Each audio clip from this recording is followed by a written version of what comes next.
Boker Tov les Koulam, bonjour à toutes et à tous. Bienvenue à notre rendez-vous quotidien d'étude du Chita du jour. Aujourd'hui, nous sommes le Yom Sheni de la Parashat Nasso, Bet Sivan 2 Sivan 5786.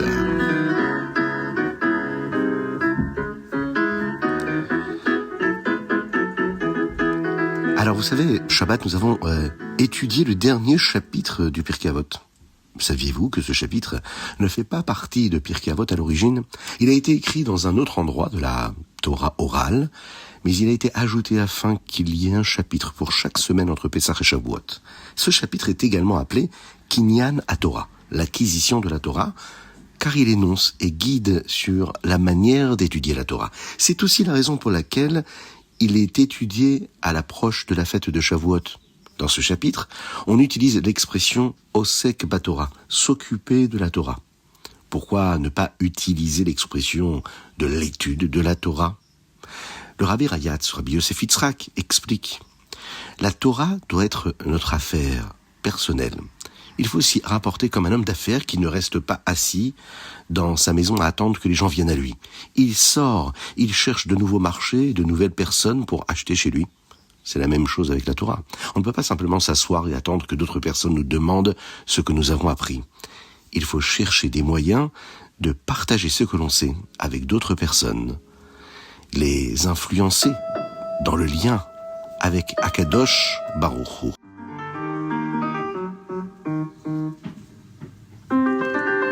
Chumash. Akadosh Baruch Hu dit à Moshe de compter la troisième famille des fils des Lévim afin de savoir combien d'entre eux se trouvent à l'âge approprié pour effectuer le travail de transport des parties du Mishkan. Seuls les Lévim âgés entre 30 et 50 ans sont assez forts pour le faire correctement.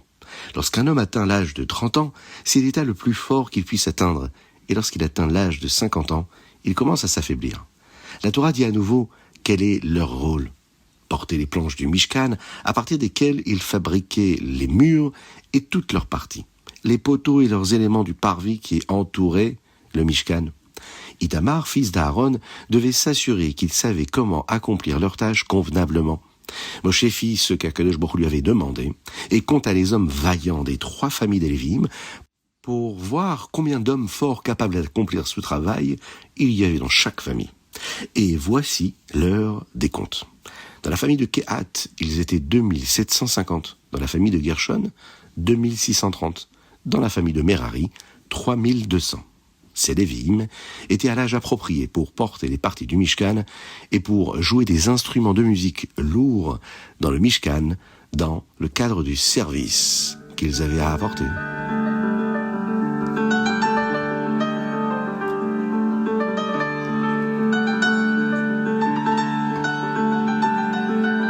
Teilim, nous sommes le deuxième jour du mois et nous lisons du chapitre 10 et 17 et aujourd'hui nous allons rajouter le Teilim Chaf pour la guérison totale et complète de tous les malades du Ham Israël et parmi eux Avraham, Nissim Ben Sultana ainsi que les Chayalim, qu'Akadosh Baruch Hu les protège, qui les ramène à la maison sains et saufs, qu'ils soient en Eretz Israël ou en dehors d'Eretz Israël. Dans le chapitre 11 aujourd'hui, il est dit qu'Akadosh Baruch Hu apporte des épreuves aux tzadikim, mais qu'elles sont en vérité pour le bien, ces épreuves. Dans le dernier verset, il est dit, car Akadosh Baruch Hu est juste, il aime les œuvres de justice. Akadosh Baruch Hu Hashem aime donner de la tzedaka. Tzadik Hashem, tzedakot haev. Lorsqu'Akadosh Baruch Hu a donné la Torah, nous avons pu ressentir Hashem dans le monde et aider le monde entier à connaître Dieu. C'est d'ailleurs le type de tzedaka le plus élevé que Hashem pouvait nous donner. Celui de donner, de partager et de permettre à d'autres de le découvrir, de le connaître et de s'attacher à lui.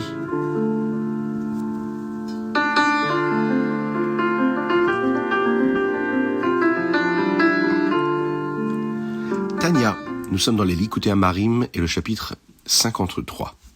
Nous avons dit que la résidence de la Shrina, ce qu'on appelle en hébreu la Ashrat Ashrina, est la manière par laquelle on peut ressentir Dieu. Bien sûr, Hachem se trouve partout, mais on ne peut le ressentir que dans certains endroits précis, par exemple dans le Beth Amikdash de manière forte et puissante. Nous avons dit que la Shrina a besoin d'une forme de couverture, de kissouille, qui est la Torah. Cette couverture, nous l'appelons ainsi parce qu'elle, en fait, elle est le moyen d'expression et elle permet quelque part la présence de Dieu, sans qu'on soit complètement consumé par ce feu ardent qu'est la présence de Dieu. À l'époque du premier Beth Amikdash, cette forme de couverture était ce qu'on appelle les tables de l'Alliance, Shnei Luchot Habrit. Avant que le Beth Amikdash ne soit détruit, le roi Yoshiyahu a dissimulé l'arche sous l'emplacement du sanctuaire, afin que les nations ne puissent pas la toucher. C'est pourquoi, à l'époque du second Beth Amikdash, le Kodesh HaKodashim était vide. À l'époque du deuxième Beth Amikdash, puisqu'il n'y avait ni arche, ni table, seul un niveau inférieur de la Shrina de Dieu pouvait y résider. Les Béné Israël ne pouvaient pas ressentir Hachem avec la même intensité. Cependant, comment la Shrina peut-elle résider dans le monde si les deux Beth Amikdash ont été détruits? Les Chachamim disent qu'au moment de l'étude de la Torah, la Shrina se trouve avec nous. Et elle utilise la Torah que nous étudions comme une forme de couverture, et ainsi il est possible de ressentir Dieu lorsque nous l'étudions. Pourtant, ce niveau de la Shrina est encore plus bas que la Shrina dans le deuxième Beth Amikdash, étant donné qu'il provient du monde spirituel le plus bas, qui est le monde d'Asiya. On peut ressentir le plus cette Shrina lorsqu'on étudie les parties de la Torah qui parlent de l'accomplissement pratique des mitzvot. Et ça, c'est lorsqu'on étudie la halacha. Une façon merveilleuse d'étudier la halacha chaque jour, par exemple, c'est d'étudier le Rambam, comme le Rabbi nous l'a demandé. Et nous sommes ici, bien sûr, Baruch Hashem, ensemble, pour étudier le Chitat. Et nous avons le mérite également de développer une petite idée de l'étude du Rambam du jour tous les jours. Baruch Hashem.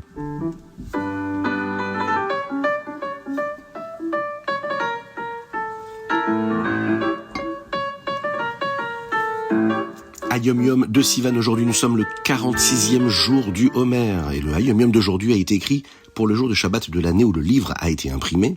C'est pourquoi le Rabbi mentionne deux coutumes liées à Shabbat. Dans Kabbalat Shabbat, dans la Harvit de Shabbat, on dit Anabekoar, et il faut le dire à voix basse. Dans la Kabbalat Shabbat, toujours, avant la prière du Shmona Esrei, la Hamida, on se tient debout lorsqu'on dit les mots Ufros Alenu. C'est le moment, il est dit dans les textes, où entre l'âme supplémentaire, ce que nous appelons la Neshama Yetera, au moment où nous disons Ufros Alenu Sukat Shlomecha. En l'an 5589, en 1829, la fête de Shavuot est tombée un dimanche. Le Tzemar Tzedek a dit un Mahamar le vendredi soir, Erev Shabbat, le Shabbat après-midi, le premier jour de Shavuot et aussi le deuxième jour de Shavuot. Le Mahamar de Erev Shabbat portait sur la paracha et expliquait ce que signifie compter les enfants d'Israël selon la Chassidoute. Le Tzemar Tzedek a répété des discours des Mahamarim du Admor HaZaken, son grand-père, qui ont été imprimés dans les Likutei Torah les autres jours. Le Mahamar du Shabbat après-midi, veille de Shavuot, parle du fait que Hachem s'est marié avec les Béné Israël lors du don de la Torah. Il est basé sur un verset de la Haftarah de la Parashat Bamidbar, Ve'erastir li leolam, je t'épouserai pour toujours. Le Mahamar du premier jour de Shavuot parle de la Sfirat HaOmer. Et le Mahamar du deuxième jour de la fête de Shavuot parle du fait que la fête a lieu le 50e jour. Le Shabbat après-midi de l'année 5748, en 1988, le Rabbi a dit que dans une telle année, il faut s'efforcer d'étudier à nouveau ces Mahamarim. Le Rabbi a dit qu'il allait commencer et il a répété un passage du Mahamar, Ve'erastir li leolam.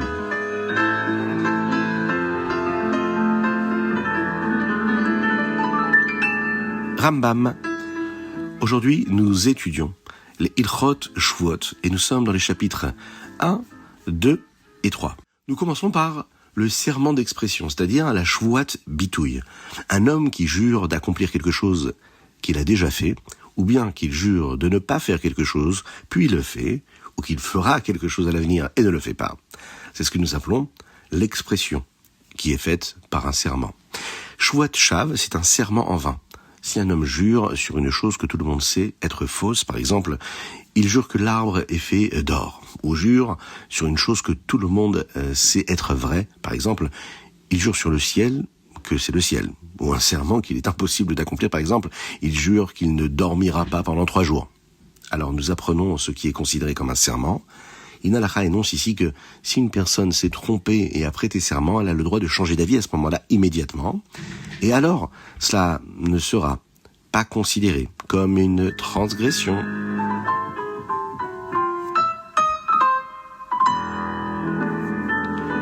C'était le Chitat du jour, je vous invite à le partager avec le plus grand nombre. Envoyez-nous vos dédicaces sur WhatsApp, plus 33 6 21 37 24 52.